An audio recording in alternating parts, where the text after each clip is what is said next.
자, 봅시다. 자, 저번 시간에 이제 우리가 화학식량과 뭐를 배웠고요. 그 다음에 오늘 배울 건 뭐냐면 그 다음이 요거 하면 이제 일단 끝입니다. 화학반응식과 약적관계입니다. 그래서 책을 보시면 어디냐면 40페이지입니다. 40페이지에 보시면 이제 화학반응식과 약적관계가 시작이 되는데 정신 차리시고요. 여기가 좀 어려워요. 어려운데 이제 두 개로 나눕니다.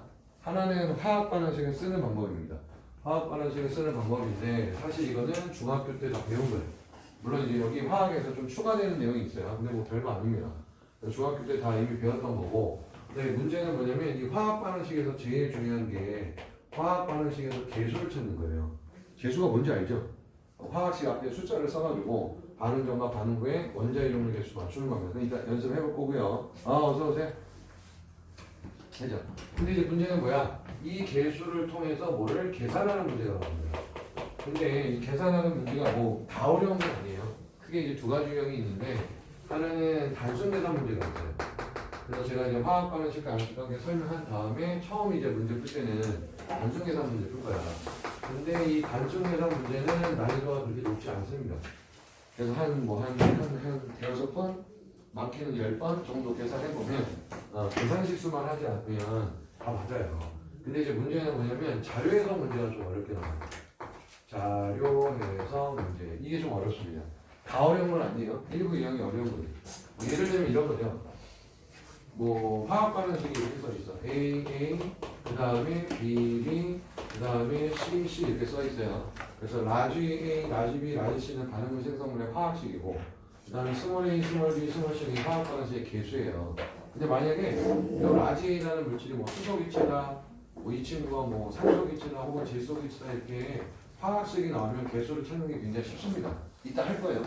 근데 문제는 뭐냐면 이런 게 아니라 그냥 분자의 분자식 화학식이 나오지 않고 그냥 이렇게 A, 그 다음에 B, C 이렇게 나오면 화학 반응식의 개수를 찾을 수가 없잖아요.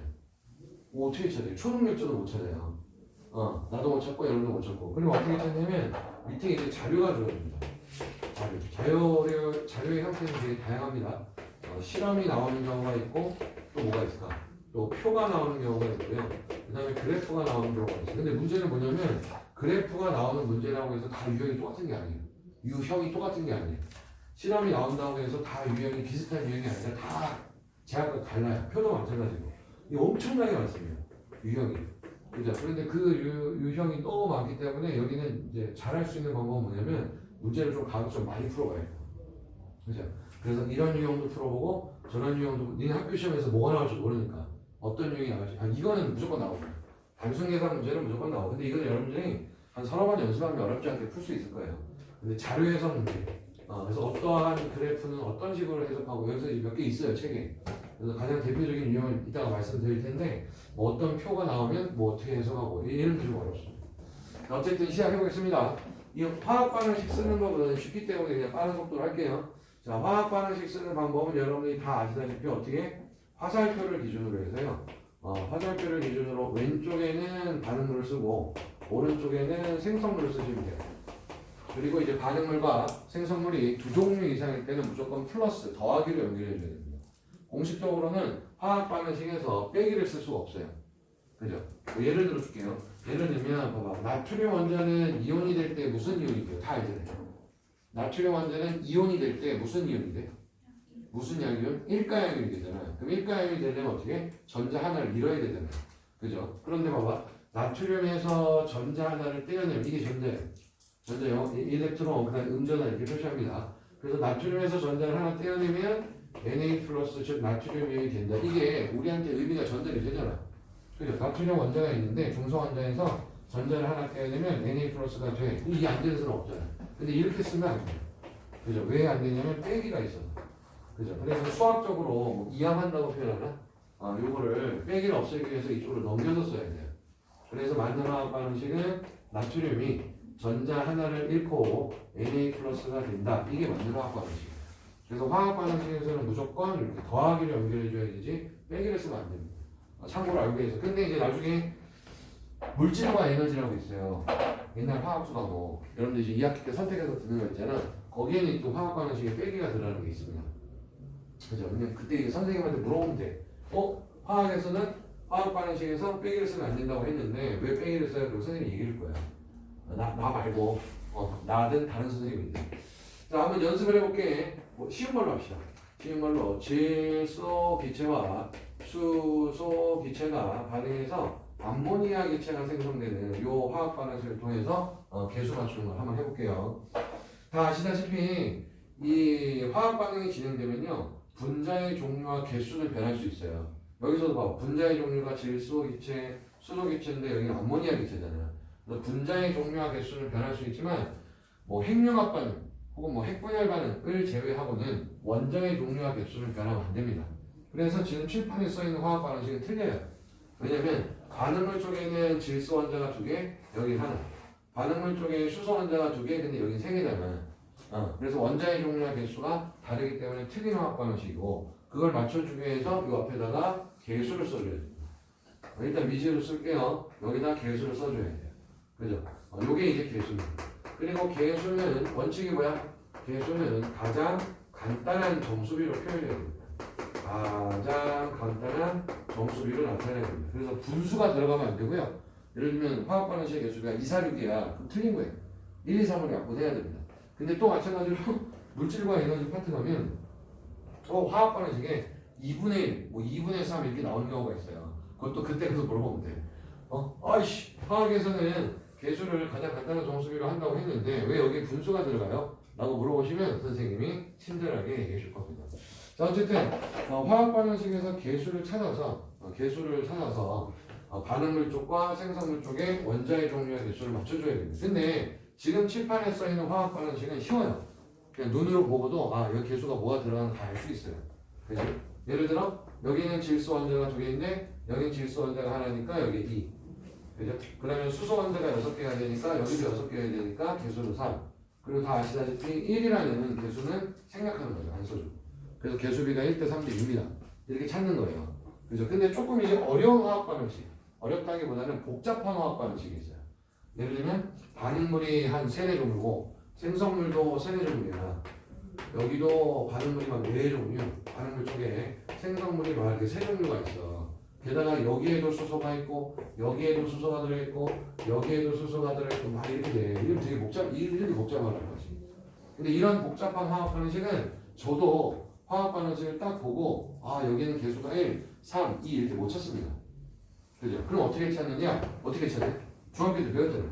어떻게 찾아요? 미정개수법이라는 게 있어요. 조금 복잡한 화학 반응식에서 한 번의 눈으로 개수를 딱 못 찾는다. 그러면 저도 이 미정개수법을 씁니다. 이 방법이 뭐냐면 화학 반응식에서 개수가 들어갈 때는 미지수를 넣는 거야. 이렇게 A, B, C 이렇게. 그리고 방정식 세워서 푸는 겁니다.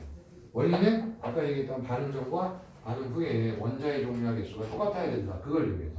예를 들면 요걸 할게요. 질소 원자의 개수도 반응 전과 다 그렇게 새로운 애들이 나와. 딴 말 해줘 왜? 딴 말 해줘 뭐야? 요즘 원래는 저번 시간에 그래? 반갑습니다. 그래서 질소 원자의 개수도 반응물 쪽과 생성물 쪽이 똑같아야 돼. 그 다음에 수소 원자의 개수도 반응물 쪽과 생성물 쪽이 똑같아야 돼. 이렇게 해서 방정식을 세우는 겁니다. 자, 해주세요. 반응물 쪽에 질소 원자의 개수 몇 개? 크게. 뭐 우리 AS만 안 들렸어. 크게. A N2니까 2A이고요. 생성물 쪽에 질소 원자 개수 몇 개요? 여기는 C개입니다. C개. 이렇게 C를 세우는 거예요. 그 다음에 반응물 쪽에 질소 원자 개수는 몇 개야? 2B개죠. 그죠? BH2니까. 그 다음에 생성물 쪽에 수소 원자 개수는 몇 개야? 3C개입니다. 근데 이거 풀 수 있어요? 없어요? 못 풀어요. 왜? 다 알잖아. 미지수가 A, B, C 3개인데 방정식이 2개밖에 없기 때문에 못 푼단 말이야. 근데 가장 간단한 정수비로만 나타내면 되잖아. 그래서 가장 계산하기 쉬운 1을 아무 데나 넣어보는 거야. 예를 들면 A를 1을 넣어보면 A가 1이라고 가정하면 C가 그냥 2가 돼요. 그 다음에 C 2를 넣어버리면 그래서 B가 3이 돼. 이렇게 찾는 거예요. 근데 만약에 숫자를 넣어서 해봤는데 뭐 2, 4, 6이 나왔다. 그럼 아까 얘기했듯이 약분해야 돼요. 가장 간단한 정수비로 나타내니까. 그 다음에 개수를 찾았는데 1, 2분의 1, 2분의 1 나왔다? 그러면 2를 곱해줘서 2대 1대 1대 2대 1대 1 이렇게 바꿔줘야 돼요. 그래서 이런 식으로 개수를 빨리 못 찾는다 눈으로 보고 그러면 여러분들이 저렇게 미정계수법을 써서 화학 반응식 개수를 너무 찾는데 오래 걸리면 안 됩니다. 왜냐면 화학 반응식에서 개수를 찾는 게 문제 풀이의 시작이 아니라 끝이 아니에요. 시작입니다. 아까 얘기했듯이 화학 반응식의 개수를 찾은 다음에 그걸 가지고 계산하는 문제를 풀어야 돼요. 근데 너무 이 화학 반응식 개수 찾는 시간이 오래 걸리면 그 문제 못 풀어요. 다른 문제. 시간이 부족해서 내신해서 집에서 혼자 풀 때는 뭐 풀겠지만 시간이 그냥 여유 있으니까 몇 개 한번 연습해 볼게요. 몇 개 한번 잘 나오는 화학 반응식 제일 많이 나오는 양적 관계에서 제일 많이 나오는 화학 반응식 중에 하나가 탄화수소의 연소 반응이 정말 대단합니다. 탄화수소는 저번 시간에 말씀드렸어요. 뭐죠? 탄화수소는 탄소하고 그 다음에 수소만으로 이루어진 물질을 탄화수소라고 합니다. 그리고 예전에 많이 나오는 탄화수소는 메테인이 많이 나왔어요. 근데 메테인이 CH4에서 너무 쉬워서 요즘에는 이게 많이 나옵니다. C3개 H8개. 이름 뭐였죠? 저번 시간에? C3개 H8개? 갑자기 눈이 마주쳤어. C3개 H8개 뭐라 그랬어요? 많이 나와 이거. 이름을 모르셔도 되긴 하는데 알면 모르면 좀 그렇잖아. 많이 나오는데 C3개 H8개 뭐라고? 저번 시간에 했잖아. 꼬봐 졸았잖아. 뭐라고? 저번 시간에 수업 들었잖아. 너 저번 시간에 어디 앉았어? 여기 네 친구는 어디 갔어?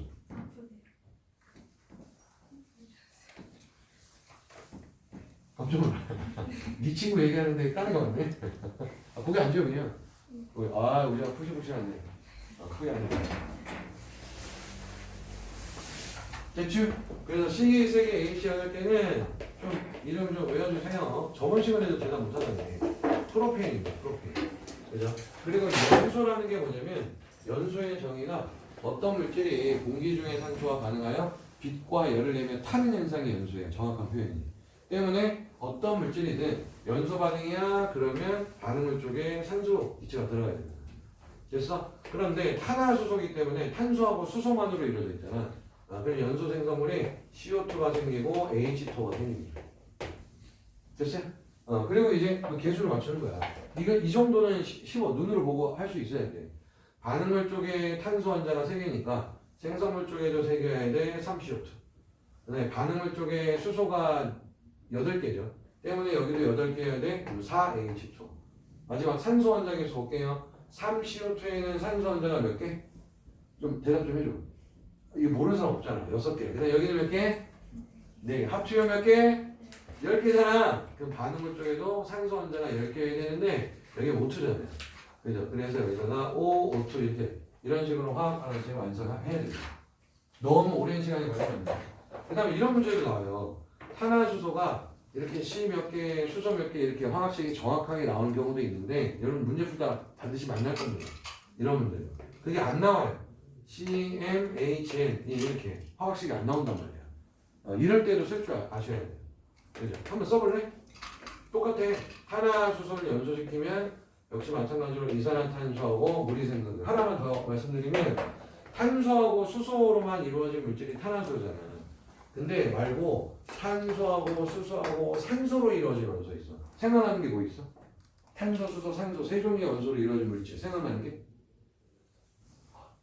얘도 있어. 이렇게 얘기하네. 에탄올, 메탄올, 그다음에 포도당도 마찬가지입니다. 이런 식으로 CHO 세 종류의 원소로 이루어진 물질은 탄화수소라고는 안 하고 그냥 탄소화물이라고 합니다. 근데 그런 친구들도 태우게 되면 완전 연소시키면 연소 생성물이 이산화탄소하고 수증기 또는 이산화탄소하고 물이 생기는 건 똑같습니다. 되셨나요? 한번 이거 써봐요. 써봐. 이거 나중에 이거 써봐 그냥 이거 쉬운데 하고 하다가 이제 문제를 딱 보면 만나면 조금 또 시간 걸릴 수 있어요. 그래서 외우라는 건 아니고요. 이렇게 미지수로 나왔어도 화학 반응식을 빨리 쓸 수 있어야 된다. 그런 의미로 말씀을 드립니다. 별로 어렵지 않습니다. 산소 기체 앞에만 개수를 조심하고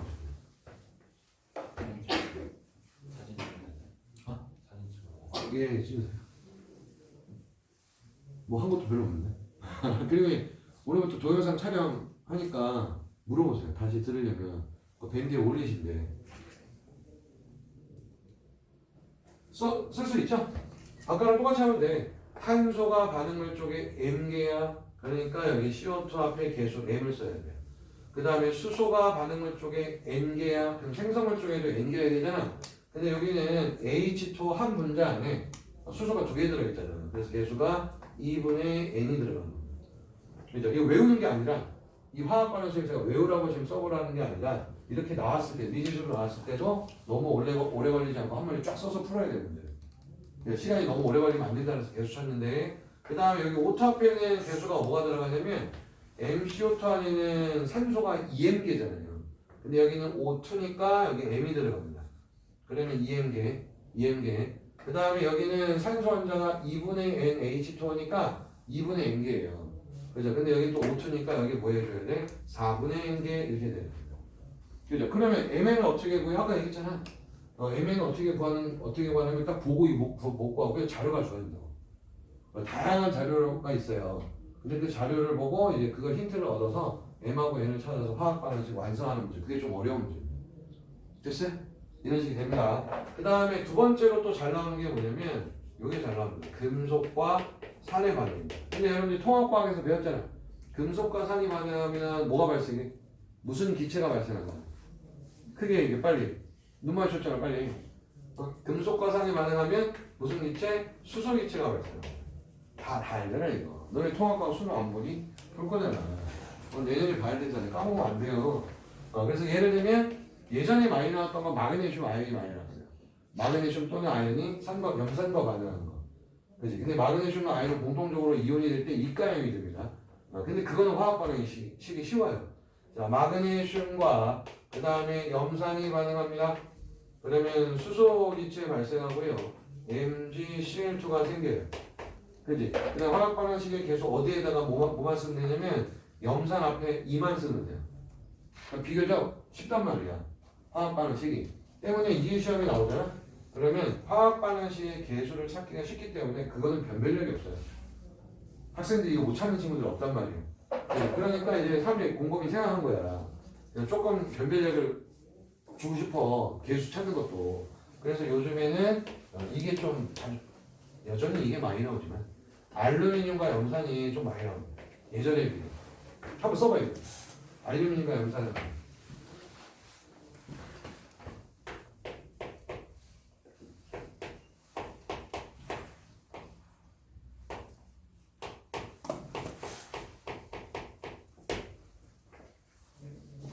그래서 막 알루미늄과 염산이 많은 화학 반응식 멍 때리지 말고 알루미늄과 염산입니다.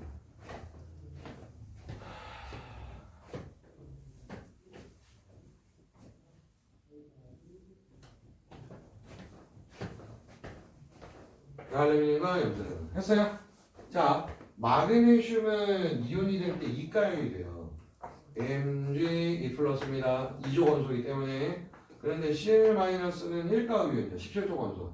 다 기억나니? 통화학 때 했던 거. 때문에 이제 이온결합 물질의 화학식을 쓸 때 양이온과 음이온의 전하량의 합이 0이 돼야 돼서 간단하게 쓰는 방법은 음이온의 전하 숫자를 여기다 쓰고 양이온의 전하 숫자 여기를 쓰되 1은 생략이에요. 알잖아? 근데 알루미늄은 3가연이에요. 그죠? 그럼 마그네슘 같은 경우에는 이런 걸 염이라고 합니다. 이온결합 물질. MgCl2지만 알루미늄이랑 염화이온이랑 결합하면 화학식이 AlCl3가 돼요. 알루미늄이 3가연이니까. 그리고 수소 기체라고 해서. 그죠? 그래서 요거보다는 조금 계수 찾는 게 어려운 게 아니라 시간이 좀 걸릴 수 있어. 근데 시간이 너무 오래 걸리면 안 됩니다. 계속 얘기할 거야. 계수를 찾는 거는 문제풀이 시작이에요. 그죠? 심지어는 계수를 찾았는데 밑에 보기 기억, 니은, 디귿에 계수에 대한 보기가 없을 수도 있어. 그냥 안 물어본다고. 그래서 이거를 찾는데 너무 오래 걸리면 안 돼. 근데 딱 화학 반응식을 보자마자 계수를 이렇게 쓰는 게 잘 안 돼. 쓰는 사람이 있을 거 아니야. 그러면 빨리 이걸 하세요. 미정계수법. 그래서 계수를 찾는데 너무 오랜 시간이 걸리면 안 됩니다. 저는 어떻게 하냐면 저는 어떻게 하면이 아니라 너네도 그렇게 했을 거예요. 여기 보시면 반응물 쪽에는 HCl이 하나의 물질 안에 들어있는데 즉 수소하고 염소가. 근데 여기는 이제 생성물 쪽으로 보면 수소하고 염소가 찢어졌잖아요. 다른 물질로 들어갔잖아. 근데 수소 원자는 2개, 염소 원자는 3개야. 근데 반응물 쪽에 그 개수가 같아야 되잖아. 그렇잖아. 그래서 2와 3의 최소 공배수인 6을 이렇게 넣는 거야. 그죠? 됐어? 그러면 수소, 염소 원자 각각 6개 되니까 어떻게 돼? 여기는 이렇게 쓰면 되죠. 그럼 염소 원자, 수소 원자 6개 또 나왔지. 근데 그와 동시에 알루미늄이 2개가 됐잖아. 그러니까 알루미늄 앞에도 2를 써야 돼. 여기서 위에 있는 화학 반응식, 즉 금속과 염산이 반응할 때 금속이 이가양이잖아. 그러면 이게 쉬워요. 그래서 여기만 2를 쓰면 되기 때문에. 그렇지? 근데 이렇게 3가양이 나오는 경우에는 이거보다 복잡하잖아. 1 이상. 그죠? 그러니까 빨리빨리 해야 돼. 빨리 안 하네. 그런 얘기입니다. 그 다음에 또 하나만 얘기하고 넘어갈게요. 세 번째 잘 나오는 거. 이것도 역시 통합과학에서 배웠어요. 산과 연기의 성질에서 배웠는데 탄산칼슘이 있어요. 탄산칼슘의 화학식이 뭐지? 그렇죠. CaCO3입니다. 제가 저번 시간에 CaCO3의 화학식량 얼마라고 외우라고 했잖아요. 저번 주에 저 수업 들은 친구. 빨리. CaCO3의 화학식량 얼마야? 빨리. 18. 오씨, 깜짝 놀랐어. 우와. 18도 아니고 그냥 18? 여기가 나한테 한 건 줄 알았잖아. 죽을래? 18은 H2O가 분자량이 18이지, 18. CO2는 44, 메테인도 44. 이렇게 기본적으로 외우시면 문제 푸는 속도가 빨라요. 제가 저번 시간에 얘기했어요. CaCO3가 만약에 문제가 나와. 근데 화학 식량을 알아야 문제를 풀 수가 있어. 근데 밑에 주어집니다. 칼슘의 원자량은 40, 탄수의 원자량은 12, 산수의 원자량은 16 이게 다 주어져요. 근데 그러니까 외우지 않아도 풀 수 있다고. 근데 여러분들 머릿속으로 40 더하기 12 더하기 16 곱하기 3 그 계산하는 시간을 좀 줄이자는 얘기예요. 선생님 그거 해봐야 얼마나 줄겠어요. 0.1초도 안 걸리는데 뭐 이럴 수 있잖아. 그죠? 근데 이런 게 한 문제가 아니잖아. 물도 나오고 이산화탄소도 나오고 프로페인도 나오고 이게 누적이 되면 2분 3분 이렇게 절약할 수 있다니까. 그러면 쉬운 문제 한 문제 더 풀 수 있어. 내신에서. 집에서 풀 때는 상관없어. 왜? 여유가 있잖아. 시간적인 여유가 있으니까 여러분들이 막 이렇게 뭐 시간에 쫓겨서 풀지 않을 거 아니야. 근데 시험 때 계산 문제가 많이 나오기 때문에 이게 너무 계산이 오래 걸리고 그래서 자꾸 시간 얘기하는 거야. 개수를 빨리 찾아야 된다. 그렇게 되면 나중에 두세 문제 못 풀 수 있어요. 그지? 그래서 외우라는 거야. 그래서 이거 외우기도 쉽잖아. 얼마나 그랬어? 빨리. 팩 외우고 싶잖아. 100이야. 딱 100. 화학식량. 그래서 어쨌든 탄산칼슘과 염산의 반응입니다. 그러면 CaCl2 그 다음에 H2O 그 다음에 이산화탄소 기체가 발생한 이 화학 반응식이 자주 나와. 물론 이게 훨씬 많이 나옵니다. 탄화수소 연소가 이게 한 5문제 나오면 이런 게 한 문제 정도 나오는 거야. 그죠? 됐어? 그리고 화학 반응식의 개수는 여기에만 2를 쓰면 돼요. 됐죠? 그래서 물론 다른 화학 이것도 많이 나와요. 질소와 수소가 반응해서 암모니아가 생성되는 화학 반응도 시험에 가끔 나오거든. 근데 이거보다는 좀 더 얘네들이 더 많이 나옵니다. 그 중에서 넘버원은 이겁니다. 탄화수소의 연소. 이게 제일 잘 나옵니다. 알겠습니까? 이렇게 해서 이제 개수 맞추는 걸 몇 개 연습을 해봤어요. 자, 그 다음에 이제 여기까지는 다 여러분들이 중학교 때 배웠던 내용이랑 똑같은 거예요. 근데 이제 화학에서 추가되는 게 뭐냐? 화학 반응식의 개수를 맞춘 다음에 화학 반응식을 완성한 게 아니라 하나를 더 추가해서 표시를 해줘야 돼요. 그게 뭐냐면 물질의 상태입니다. 물질의 상태. 근데 이제 중학교 때는 물질의 상태 그렇게 안 중요해요. 근데 이제 좀 이따 제가 예를 들어서 말씀드리겠지만 이 물질의 상태에 따라서 답이 달라지는 문제가 되게 많습니다. 물질의 상태에 따라서는 아니라 구체적으로 얘기하면 그게 기체냐 아니냐에 따라서 답이 달라져요. 그러니까 기체인지 기체가 아닌지 여러분들이 파악을 하고 문제를 풀어야 돼요. 근데 분명히 한 번, 두 번 정도는 실수할 거야. 문제를 잘못 풀었어. 근데 해설을 보니까 이 기체구나. 근데 그걸 안 본 거야. 이게 액체였구나. 그래서 아마 여러분 틀리는 문제가 있을 거야. 그만큼 이제 그거 갖고 이제 뭐 표현이 좀 이상하지만 선생님들이 장난을 많이 쳐. 학교 선생님들이. 그래서 상태를 꼭 표시해줘야 됩니다. 고체는 영어로 뭐죠? 고체는 영어로 저도 알고 있지만 제가 영어를 되게 못합니다. 발음이 구려요. 제가 말하진 않을 거예요. 고체는 영어로 뭐죠? 솔리드. 누구예요? 누구? 너야? 외국에 살다 왔어? 아니요. 발음이 약간 괜찮은데 솔리드. 외국에 살다 왔는데 솔리드라고 하거든요. 솔리드라고 안 하고 솔리드 이런 거. 혹시 살다 오신 분 있나? 외국에서? 없어요? 진짜로? 한 한 명 정도는 있는데. solid 그래서 X입니다. 액체는 뭐야? 액체. 그 아까 이제 solid라고 하는 친구들은 액체를 뭐라 하는 줄 알아? liquid이래요. 졸라 짜증나요. liquid이래. liquid. 이렇게. 그 다음에 기체는 영어로 뭐야? 가스니까 G라고 쓰고요. 그 다음에 물에 어떤 물질을 녹인 상태. 그러니까 만약에 포도당 고체인데 이 포도당을 물에 녹였어. 그럼 포도당 수용액이 되잖아. 그런 식으로 수용액 같은 경우에는 AQ라고 상태를 표시해. 요거는 뭔지 찾아보세요. 살짝. AQ가 뭔지 나 아는데 발음이 좀 어려워요. 뭐뭐뭐 솔루션이에요. 근데 앞에 얘기는 안 할게. 이런 식으로 표시를 해줘야 돼. 근데 예를 들면 우리가 연습했던 수소하고 질소하고 수소하고 반응해서 암모니아가 생성되는 반응을 했잖아 지금. 근데 얘네들은 다 상온에서 기체예요. 기체를 해서 여기에 G, 그 다음에 여기에 G, 그 다음에 여기에 G 이렇게 써주시면 돼요. 그래서 이제 아까가 아니라 좀 이따 이제 예를 들 겁니다. 이 친구가 기체냐 아니면 뭐 고체 액체냐에 따라서 답이 달라져요. 그래서 그거를 잘 판단이 아니라 보고 화학 반응식을 잘 보고 실수하지 않고 문제를 푸셔야 됩니다. 됐죠? 여기까지가 화학 반응식 쓰는 방법. 됐습니까? 그 다음에 이어서 하겠습니다. 그 다음에 양적 관계는 뭐냐면 자 우리가 질소와 수소가 반응해서 암모니아가 생성되는 반응이 있어요. 그거의 개수비가 지금 1대 3대 2라는 거 알아냈어요. 그지? 그러면 이 화학 반응식의 개수비 즉 1대 3대 2가 의미하는 게 뭐냐에 대해서 말씀을 드릴 겁니다. 근데 이제 중등 과학 책을 보면 아마 이런 그림 나오지 않아요? 네모 상자 하나 그려놓고 질소 기체 이렇게 아닌가? 안 나오나? 그 다음에 여기는 이제 수소 기체 앞에 개수가 3이잖아요.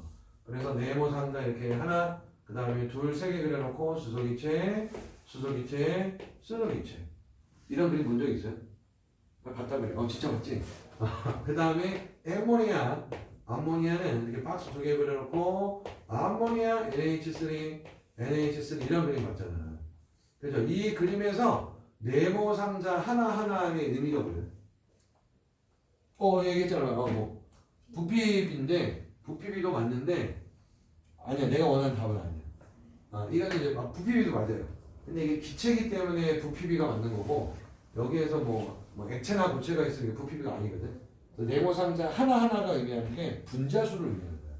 분자수. 그래서 질소 기체 분자 1개와 수소 기체 분자 3개가 반응하면 암모니아 기체 분자 2개 생성된다. 이런 뜻이에요. 이게. 그래서 1차적으로는 화학 반응식의 개수비가 뭐랑 일치하냐면 화학 반응에 참여하는 분자의 개수비랑 일치하는 거예요. 그래서 질소 기체, 수소 기체 반응에서 암모니아 기체가 생성될 때 분자 개수비는 1대 3대 2다. 이런 얘기입니다. 자, 그런데 저번 주 시간에 우리가 저번 주 수업 때 뭘 배웠냐면 뭐를 배웠어요. 발음 구별이 안 되죠. 뭘 배웠냐면 뭐를 배웠어. 그 첫 번째가 뭐였죠? 몰은 입자수랑 비례한다. 무조건 1몰은 6.52 곱하기 7 이상하면 돼. 때문에 화학 반응식의 개수비랑 분자수비랑 일치해? 그러면 몰수비랑도 일치하는 거야. 여기 저번 시간에 배웠거든. 1몰이 10개면 2몰은 20개, 3몰은 30개 비례관계잖아요. 그죠? 때문에 화학 반응식의 개수비가 몰수비랑 일치하는 즉 질소 기체 1몰과 수소 기체 3몰이 반응하면 암모니아 기체 2몰이 생긴다는 얘기예요. 제가 아까 전에 양적 관계에서 단순 계산 문제도 나온다 그랬잖아요. 근데 이게 한두 번 해보면 다 할 수 있는 거예요. 그 단순 계산 문제가 뭐냐면 대부분 이거를 이용하는 거예요. 화학 반응식의 개수비는 반응에 참여하는 물질의 몰수비와 일치한다. 그걸 이용한 계산 문제가 진짜 단순 계산 문제예요. 근데 그거는 한두 문제만 풀어보면 할 수 있어요. 됐죠? 자, 그 다음에 또 배운 게 뭐야? 저번 시간에 또 배운 게 뭐냐면 무슨 법칙 하나 배웠어. 저번 시간에. 저번 시간에 지난번에 무슨 나 안 했어요. 나는 안 했다고. 저번 시간에 뭐 했죠? 법칙? 무슨 법칙? 기체의 부피와 관련된 법칙. 아보가드로 법칙 했잖아. 그래서 이게 뭐야? 온도하고 압력이 일정할 때 기체의 종류와 관계없이 모든 기체의 몰수와 부피는 비례한다. 그죠? 때문에 봐봐. 화학 반응식의 개수비는 몰수비랑 일치한다며. 때문에 기체의 부피비랑도 일치한다. 근데 이때 조심해야 될 게 두 가지가 있어요. 화학 반응식의 예수비가 부피비량이 일치한다 라고 할 때 조심해야 될 게 두 가지야. 첫 번째, 제일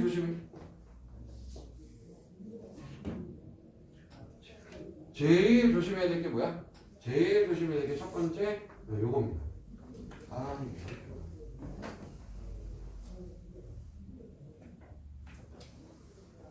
이거예요, 이거. 그래서 상태가 중요한 거야. 자, 예를 들어줄게. 봐봐요. 자, 아까 프로페인의 연소 반응을 제가 화학 반응식에 썼어요. 그죠? 근데 프로페인을 연소하면 CO2하고 H2가 나온다 그랬잖아요. 웃지 말고 대답해야 돼. 이 봐봐. 이거 책도 종이도 CHO로 구성되어 있어, 주로. 그래서 종이를 태워요. 종이를 태우면 어떻게 되냐면 이산탄소가 나와. 그 다음에 H2가 나와. 근데 그때 H2는 어떤 형태로 나와요? 당연히 막 이거 종이를 태우고 있는데 웃지 마, 비웃지 마. H2가 얼음으로 나옵니까? 물로 나옵니까? 참고 있어 지금. 수증기로 나오잖아요. 그래서 일단 연소 시에는 이산화탄소도 상태가 기체고요. 그 다음에 H2도 상태가 기체입니다. 근데 이제 문제가 뭐야? 어떤 문제 이렇게 나와. 연소를 마친 후에, 연소가 끝난 후에 상온으로 시킵니다. 상온. 과학에서 얘기하는 상온은 25도거든요. 25도거든요. 그래도 여전히 이산화탄소는 기체예요.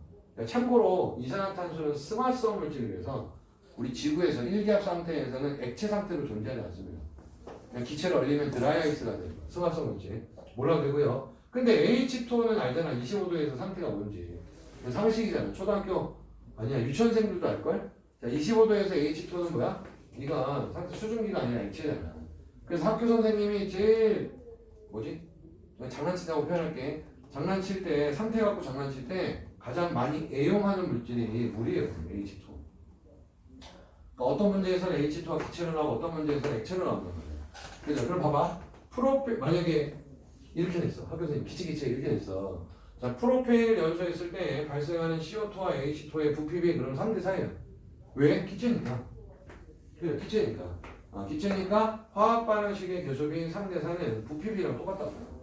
그렇지. 근데 어떤 선생님은 밑에처럼 냈어. CO2는 기체인데 H2가 액체야. 그리고 똑같이 물어봐. 똑같이. 그래서 프로페인을 연소했을 때 발생하는 CO2와 H2의 부피비는 얼마야? 이렇게 물어본다고. 근데 애들이 이제 이 액체 상태를 못 보고 그냥 3대4 이렇게 대답하는 친구들이 적지 않다고. 선생님 그 누가 틀려요? 틀린다고.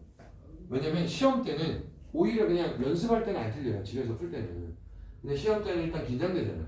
그리고 제한된 시간이 시간 안에 풀어야 되기 때문에 조급해요 마음이. 내가 맨 마지막에 있는 거지 몇 개 못 풀면 어떠지? 어떡하지? 이런 생각 때문에 이걸 못 보는 거야 세심하게. 그래서 틀리는 친구들이 있어. 그래서 어쨌든 만약에 이산화탄소 기체 그 다음에 H2는 물 액체로 나왔을 때는 프로페인 연소시켰을 때 발생하는 CO2와 H2의 부피비는 얼마야? 몰라요 저도 몰라요. 단 확실한 건 3대4는 안 돼요. 그래서 이래서 상태가 중요한 거야. 그래서 여러분들 문제를 풀다가 어디다 쓸까? 이거 지우고 쓸게요. 문제를 풀다가 만약에 반응 전후에 뭐 부피비를 물어보는 보기가 있어. 또는 반응 전후에 밀도비를 물어보는 문제가 있어. 밀도는 알죠? 부피분의 질량입니다. 이런 경우에는 반드시 위에 화학 반응식을 보세요. 다시. 그래서 상태를 확인하시죠. 상태를 확인해. 뭔 소리인지 알겠어? 대부분 문제에서는 이렇게 나와요. 액체와 고체의 부피는 무시한다 이렇게 나와요. 아니면 그냥 노골적으로 기체의 부피비는 이렇게 나온다고. 어쨌든 기체의 부피비가 라고 나오든 액체와 고체의 부피는 무시한다 이렇게 나오면 액체 고체는 빼줘야 돼요.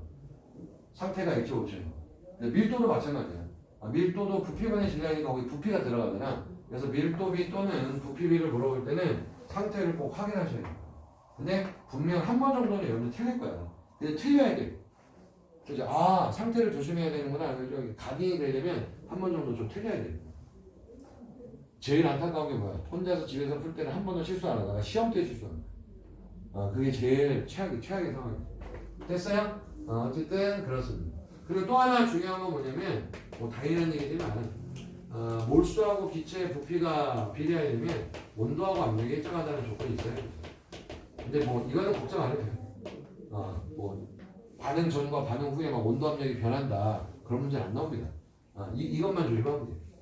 됐어요? 그 다음에 이제 마지막 얘기할게요. 봐봐. 화학 반응식의 개수비는 몰수비랑 똑같다 그랬어요. 그럼 대답해줘야 돼. 이 화학 반응식이 뭐냐면 질소기체 1몰과 수소기체 3몰이 반응하면 암모니아 기체 2몰이 생성된다는 뜻이잖아요. 그지? 자, 대답해야 돼. 질소기체 1몰은 몇 g이야? 헤헤. 질소기체 1몰은? 내가 저번 시간에 원자량 외우라 그랬잖아. 질소 원자량 얼마야? 근데 왜 대답 안 해? N2잖아. 그러면 얼마야? 1몰의 질량이? 그죠? 28g이잖아. 대답해줘. 막 수소기체 3몰은 질량이 몇 g이야? 이거 6g이잖아. 수소기체는 H2니까 분자량이 2고요. 1몰의 질량이 2g이니까 3몰의 질량이 몇 g이란 말이야. 자, 마지막 암모니아 2몰의 질량은 몇 g이야? 당연히 암모니아는 분자량이 17입니다. 근데 2몰이니까 뭐야? 34g이에요. 뭐 얘기하려고 하는지 알죠?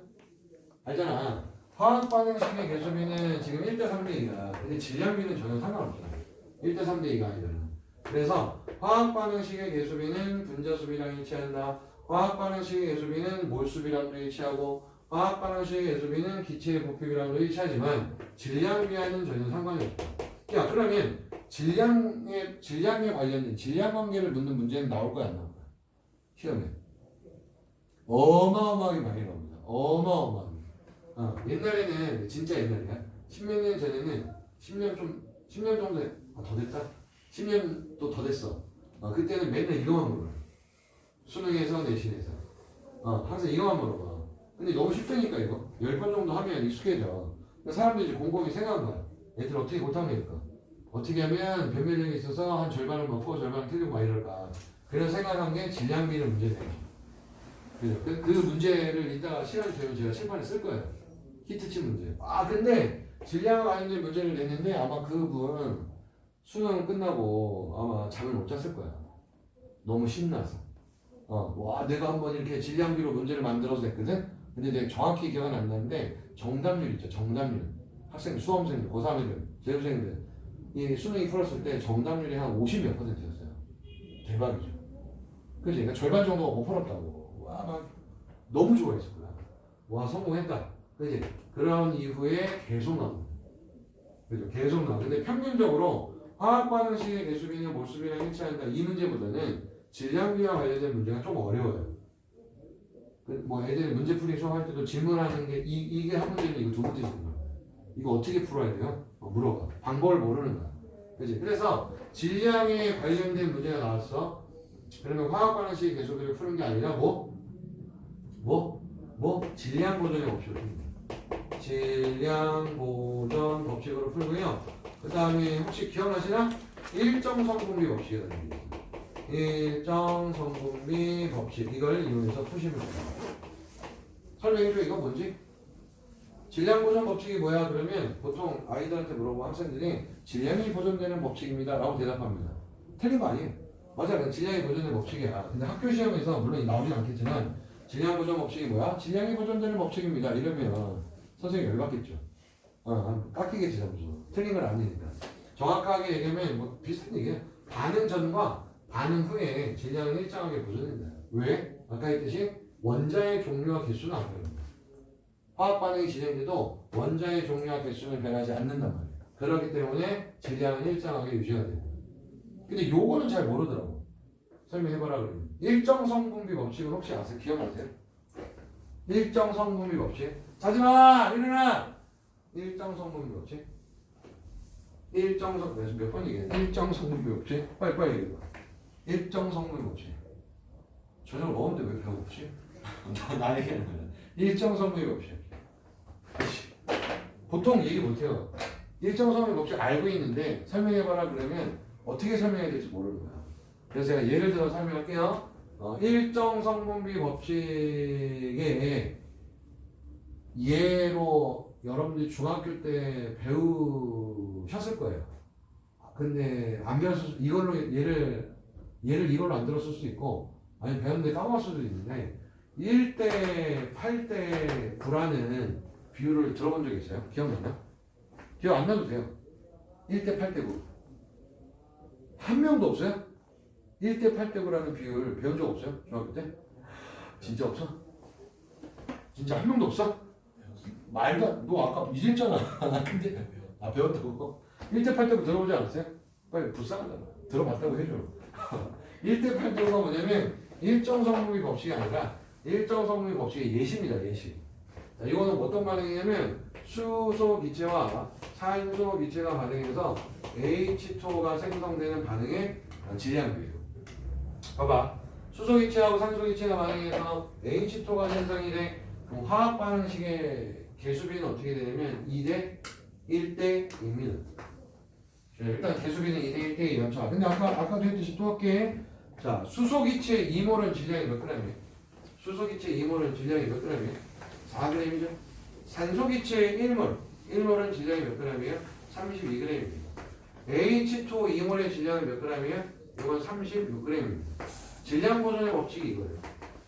그렇지? 반응에 참여한 반응물의 질량의 합과 생성물의 질량이 동일하다. 이게 질량 보존 법칙입니다. 자, 그리고 저 4g과 수소 4g, 산소 32g 반응해서 물이 36g 생성된다. 이걸 간단한 정수비를 나타내면 이게 1대 8대. 그죠? 이게 1대 8. 이게 숫자, 이게 외우는 거 아니야. 제가 어떻게 했어? 화학 반응식 예수 보고, 4g, 32g 이렇게 찾아내면 돼요. 1대 8대 9가 그냥 예시이기 때문에 뭐 외우는 건 아닙니다. 그게 일정 성분비 법칙이에요. 그래서 정확하게 얘기해 볼게요.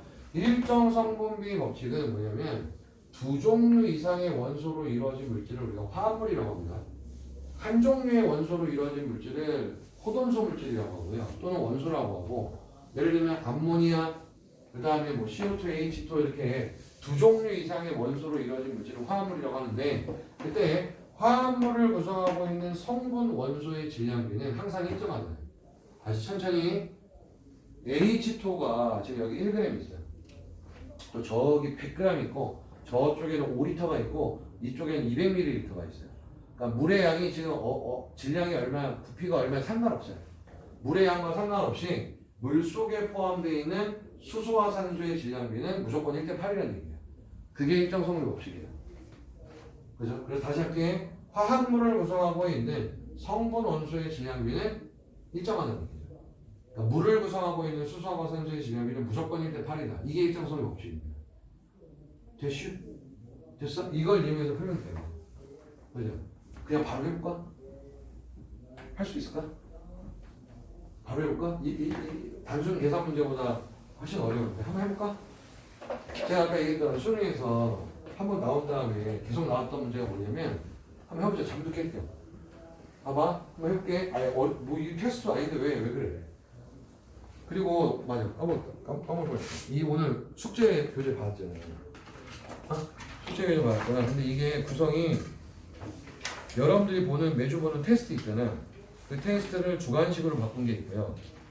그 다음에 정답 해설 있고, 그 다음에 넘기다 보면 이렇게 QR코드 있는 거 있대. 이게 숙제라는데? 이게 숙제라는데. QR코드 이렇게 있는 거. 그럼 QR코드 찍으면 답 채점하고 막 그러던데? 그지? 그래서 숙제를 1주차, 2주차 이렇게 써있으니까 그거 맞춰서 해보시면 딱 문제 많네요. 문제 많네. 그렇게 하시면 됩니다. 어떻게 해봐라. 질량 관련된 문제 한번 해봐. 초반부터 이거 한번 좀 어렵긴 한데 한번 해볼게요. 자, 봐봐요. 하지 말자. 좀 이따 하자. 좀 이따 하자. 근데 그 전에 뭐 좀 설명하고 올게. 지금 하면 여러분 하나도 못 볼 것 같아. 너무 무시하니까. 추가적으로 좀 설명해 드릴게요.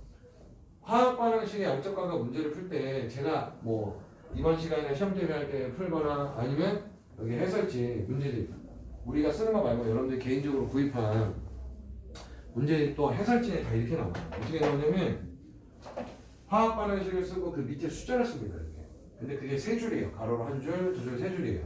그 숫자가 의미가 뭐냐면 첫 번째 가로줄에 쓰는 숫자는 반응 전 물질이에요.